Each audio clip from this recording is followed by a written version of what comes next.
Hey everyone, and welcome to the Kiama Coastal Path. Catherine and I decided to walk the path again this Easter Monday for the first time since lockdown, and I thought I'd bring you guys along too. The path is well known for its stunning views, and the weather conditions were absolutely ideal for our hike. This portion of the Kiama Coastal Path that we were walking stretches for 5.5 kilometres from Loves Bay in the south of Kiama all the way to Gerringong, roughly following the path of the South Coast train line.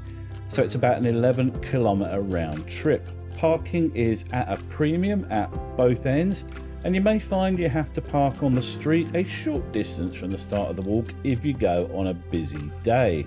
It's a popular walk, especially during holidays and weekends, so expect to see lots of walkers of all ages and abilities. The path is wide enough that you'll never get stuck behind slow-moving traffic, and there's plenty of room for everyone to enjoy the serenity. The track itself is well maintained and suitable for most fitness levels. There are some fairly steep sections, but they are also quite short, and the views make it all worth the effort. We saw everyone from young kids to pensioners, and everyone was enjoying it at their own pace. You're rewarded with a bench to sit on and enjoy the amazing views at multiple locations along the path. These are a great spot to have a quick breather and rehydrate. If you've got a four-legged friend, then you might like to know that dogs are welcome on the path as long as they are on a leash. But please remember to pick up after your dog. Should you wish, you can also ride your mountain bike on the coastal path.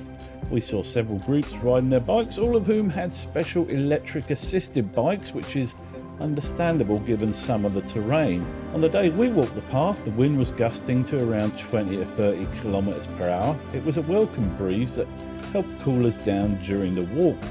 I started off with a hoodie on, but very quickly tied it around my waist to cool off a bit. The path was relatively dry, unlike the last time we visited, about 18 months ago, when it was a total mud bath. This made it much more enjoyable and a lot quicker and easier to walk. As you proceed along the path, there's plenty of wildlife to keep an eye out for. The Kiama Coastal Path is home to a variety of native animals, including seabirds, lizards and even whales during the migration season. Without doubt though, the big draw card to this path is the amazing rugged scenery. From stunning ocean views to lush greenery and rock formations, every step of the way is unique and beautiful. Don't be afraid to stop regularly to take photos or videos to remember the walk. I stop so often that Catherine always pushes on ahead of me, listening to her audiobook, and I catch her up at the end. It was about 23 degrees when we did the walk, but whatever the time of year, remember to bring along plenty of water to rehydrate. I've walked this path without bringing enough H2O in the past, and let me tell you, having a real thirst on and a mouth like a badger's arse takes all the enjoyment out of it. In terms of footwear, you'll see all sorts along the way, everything from full walking boots to Crocs and all stops in between. Good trainers are fine, but do bear in mind that if it has been raining, your trainers will not look shop fresh for long. You won't need a map or an app of any kind. The path is well marked from start to finish with information boards at regular points along the way. When you get to the other end, you can either stop in Gerringong or turn around and walk back.